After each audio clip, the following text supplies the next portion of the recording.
Hi guys, it's Sue. Welcome back. Today I'll be doing a June book haul. This is mostly a manga edition, all except for the very first book I'll be showing you, which is Harmony by Project Ito. This is a Japanese dystopian, which I've seen on several people's channels recently, people who are participating in Japanese June. It's a rather thin volume, about 252 pages, and dystopian, right up my alley. I decided I had to pick this one up, and I actually came across a physical copy of it in a comic book shop of all places. I'll give you the synopsis here. It just says, Harmony. In the future, utopia has finally been achieved thanks to medical nanotechnology and a powerful ethic of social welfare and mutual consideration. This perfect world isn't that perfect, though, and three young girls stand up to totalitarian kindness and super medicine by attempting suicide via starvation. It doesn't work, but one of the girls, Tuan Kiri, grows up to be a member of the World Health Organization. As a crisis threatens the harmony of the new world, Tuan rediscovers another member of her suicide pact, and together they must help save the planet from itself. Now, I was just reading that, and I'm like, that's kind of confusing. It doesn't tell you a whole lot. Just some sort of utopian society that is apparently going wrong. But I have heard a lot of really good reviews of it. People have spoken very highly, so I decided to go ahead and pick it up when I saw it on the shelf. Like I said, the rest are all manga here. The first two I picked up for $2 a piece at the same comic shop. I was really surprised to see them there. One of them is Oku the Inner Chambers by Fumi Yoshinaga. I've been reading this particular series. It's still in its shrink wrap. It's brand new. This is volume 7. I have volume 6, so this was the next one I needed to purchase. They had several other volumes. Unfortunately, they were earlier ones. I was hoping they'd have the rest of the series that I needed to purchase because that would have been an awesome deal, but it's a really, really good series. And then I also picked up this one, which is the Kurosaki Corpse Delivery Service. It's by Eiji Otsuka. This is volume 2. It's got a really weird paper cover to it. But I didn't really know much about this. I've not heard too many people talk about it. Again, this was just $2, and unfortunately they didn't have volume 1, but it does say it's an intensely disturbing one-volume story, so perhaps each volume is a standalone. I'm not really sure. But it just says, your body is their business. The Kurosaki Corpse Delivery Service has helped the dead who wanted justice from the living. Now think of how many living people would like to take vengeance on the dead. What if it were possible? When Sasaki realizes that the latest corpse in their office is the man who murdered her parents years ago, the Kurosaki crew learns of a far darker business than their own in this intensely disturbing one-volume story. Yeah, it was shrink wrap, so I didn't have a chance to kind of like look through it and see if it's something that was, intriguing enough, or if I liked the artwork. And they did have several other volumes, so now I'm kind of wishing, for $2, I wish I would have picked some of those other ones up, but we'll go ahead and try this one and see how it is. Then I picked up a couple from Barnes & Noble. They had like one of those Manga Monday things, and they had a little bit of a better discount than even my employee discount, so I decided to go ahead and pick these up. One of them is Tokyo Ghoul, Volume 1, and this is by Sui Ishida.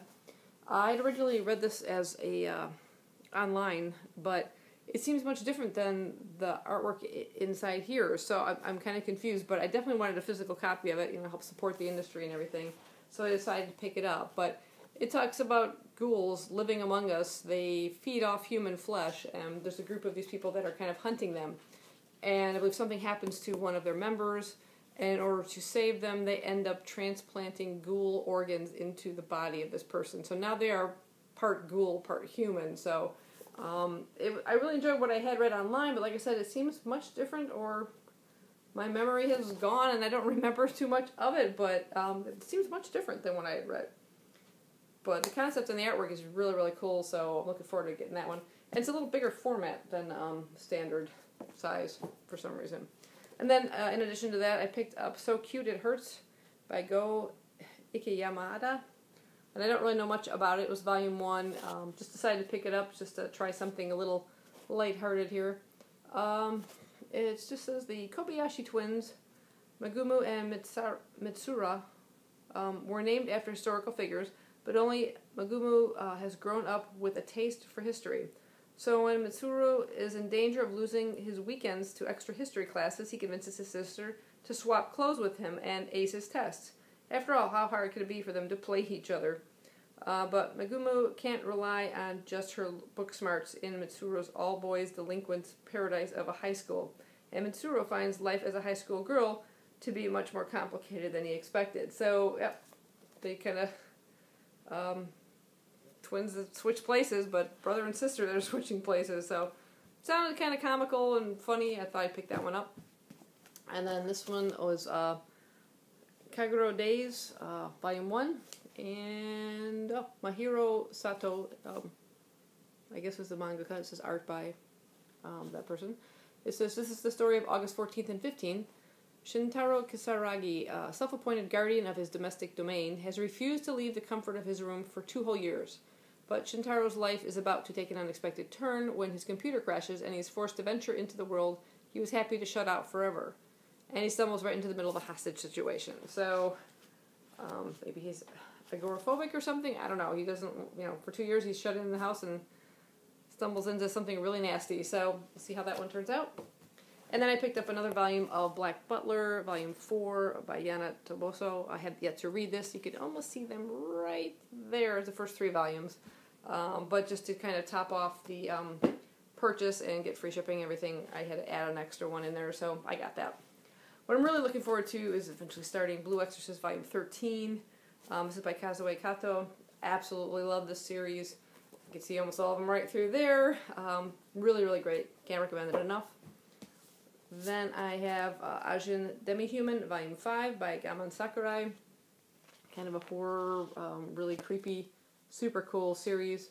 It's on a smaller scale than even the other ones, but really well-made series, a really great artwork, and pretty cool. I recommend that one. Trying to keep this video short, that's why I'm rushing a little bit. I've got a copy of Cage of Eden, Volume 8. This is by Yoshinobu Yamada. I've read the first 4 volumes of this, and I own Volume 6 and 8, I think. I'm missing 5 and 7, but they happen to have one of these in stock, so I decided to go ahead and pick it up. And this is sort of like a Lost type manga. Best way to describe it. Plane crashes, they're on a strange island, weird stuff's happening. Then I picked up the remaining volumes of Limit while I was at the comic book shop. This is volumes 3, 4, and 5, and it is by Hiko Suenobu. And I previously hauled the first 2 volumes in this series. Apparently it's a 5-volume complete set. These are really, really tiny.